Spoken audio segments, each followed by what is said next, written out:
इस्लाम का इब्तदाई दौर है। अल्लाह अकबर। एक मुस्लिम लड़की मदीना शरीफ के बाजार में यहूदियों के बाजार में चली गई। उसे कुछ सोना खरीदना था। जब सोना खरीदने के लिए जब एक गैर मुस्लिम यहूदी की दुकान पे गई, उससे कुछ सोना तलब किया देखने के लिए। उसने सोना दिखाया।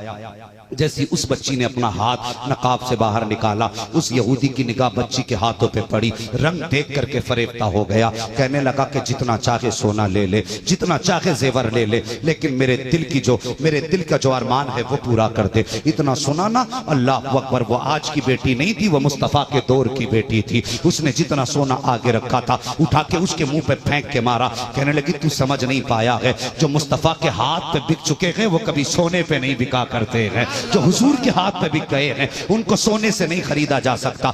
ये कह के जब बेटी चली है, अल्लाह अकबर। आज बेटियां टके टके के सोने की खातिर बाप की इज्जत बेच दिया करती हैं। हया कहां चली जाती है, बाप को रुसवा कर देती है। गैरत कहां डूब के मर जाया करती है। देख उस बेटी के किरदार को देख। उसने किलो भर सोने से ज्यादा नहीं, पूरी दुकान नाम कर दी थी। कहा जितना चाहे सोना ले जा, मगर दिल को ठंडा कर दे। उसने कहा था जिन्हें हुजूर खरीद चुके हैं अब उनका कोई खरीदार नहीं हो सकता है।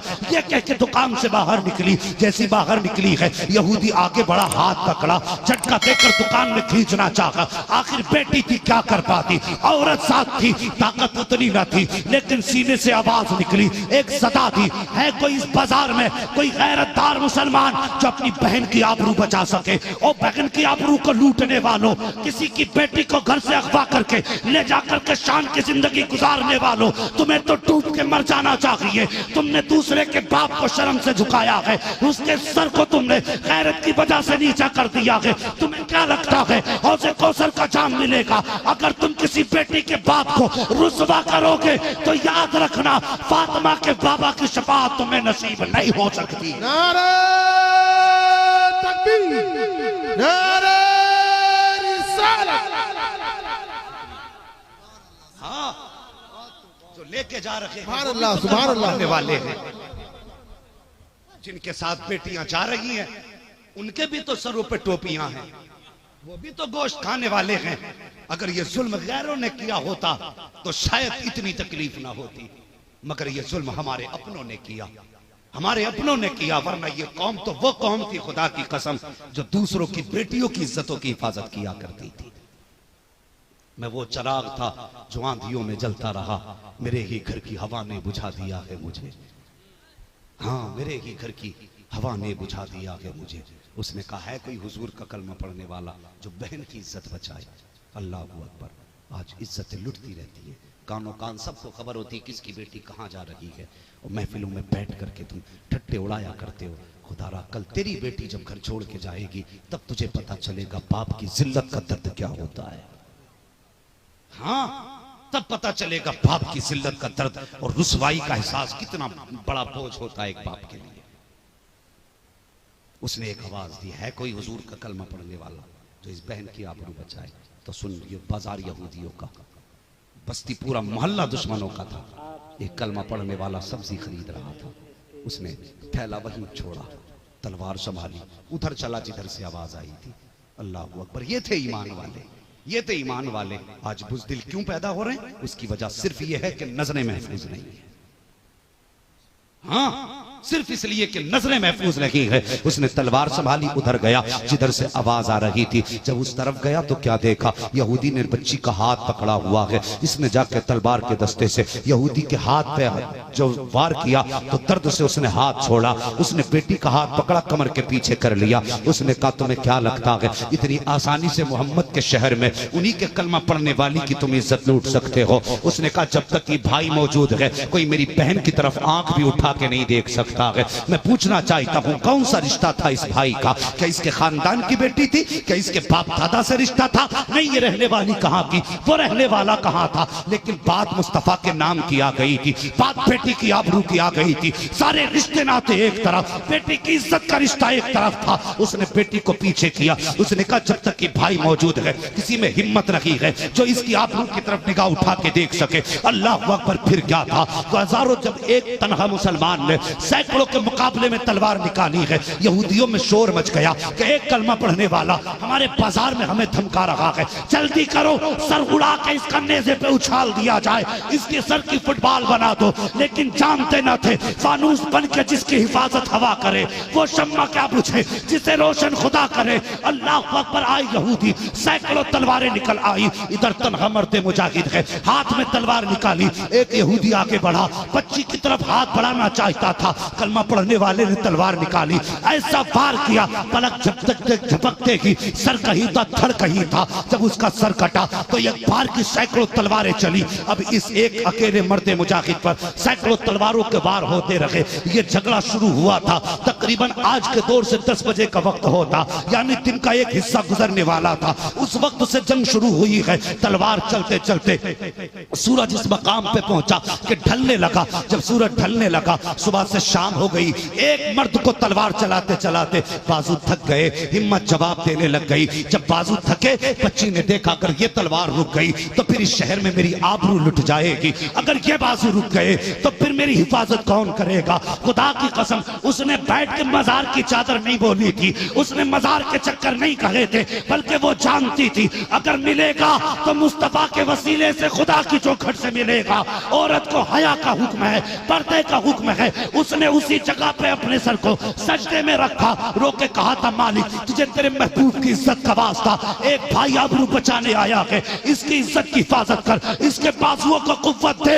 ए मेरे मौला, अगर इस शहर में मेरी आबरू लुट गई तो दुनिया कयामत तक मुस्तफा के मदीने को ताना देगी। रोते रोते इतना जुमला कहा है। उसने कहा मेरे मालिक हमारे हाल की खबर हमारे मुस्तफा तक पहुंचा दे। रोके इसने इतनी बात कही थी, खुदा की कसम अल्लाह को सुन लेंगे, फरियाद को पहुंचेंगे, इतना भी तो हो कोई जो आग करे दिल से।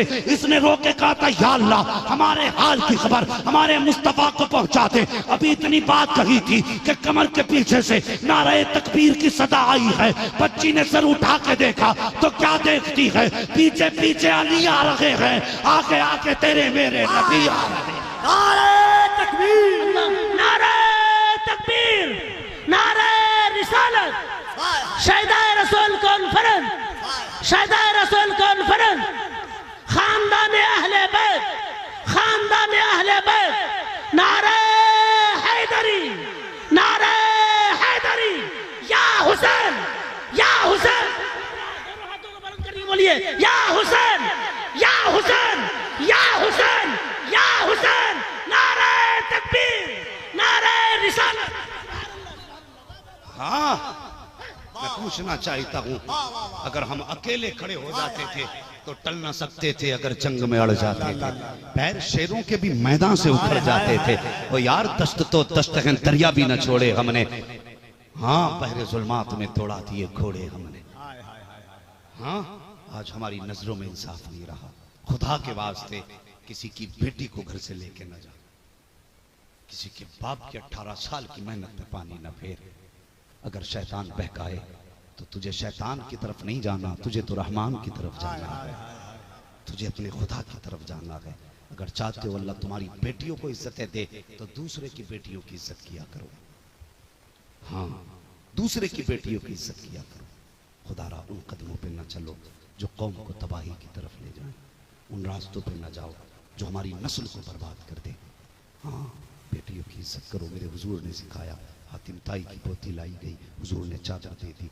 किसी ने कहा हुजूर दुश्मन की बेटी है, चादर दे रहे हैं? मेरे हुजूर ने फरमाया चुप हो जा, बेटी बेटी होती है, चाहे काफिर की बेटी हो चाहे मुसलमान की बेटी हो। हाँ, ये हमारा इस्लाम है। और आज कलमा पढ़ने वाला बड़ी हंसी के दूसरे की बेटियों की महफिलों में बातें बताता है। शर्म आनी चाहिए, हया आनी चाहिए। अल्लाह उस वक्त तक तुझे मौत नहीं देगा जब तक तेरी बेटी को तेरे सामने इसी तरह रुसवा तुझे न कर देगा जैसे तूने दूसरी की बेटी को रुसवा किया।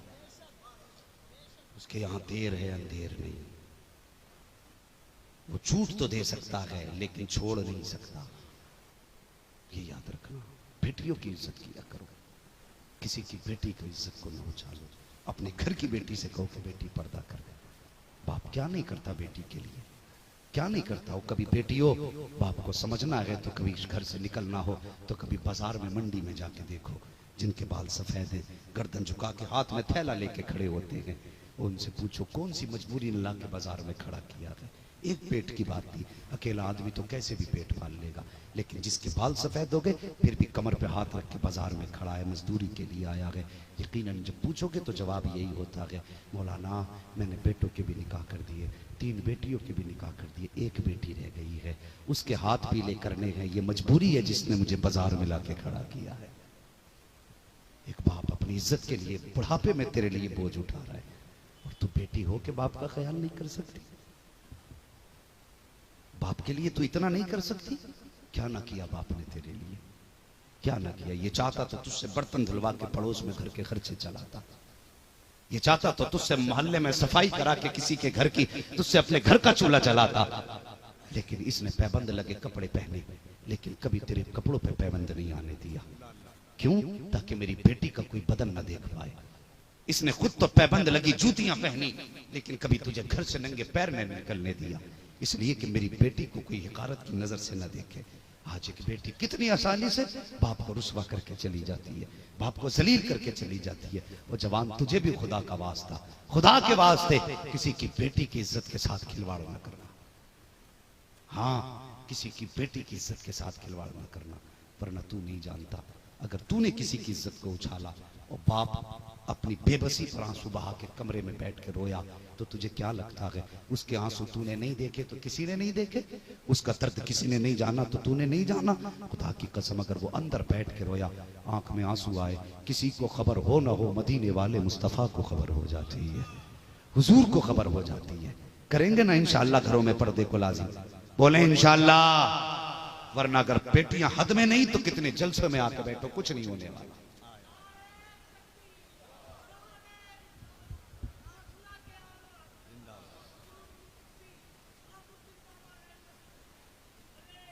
जिंदाबाद।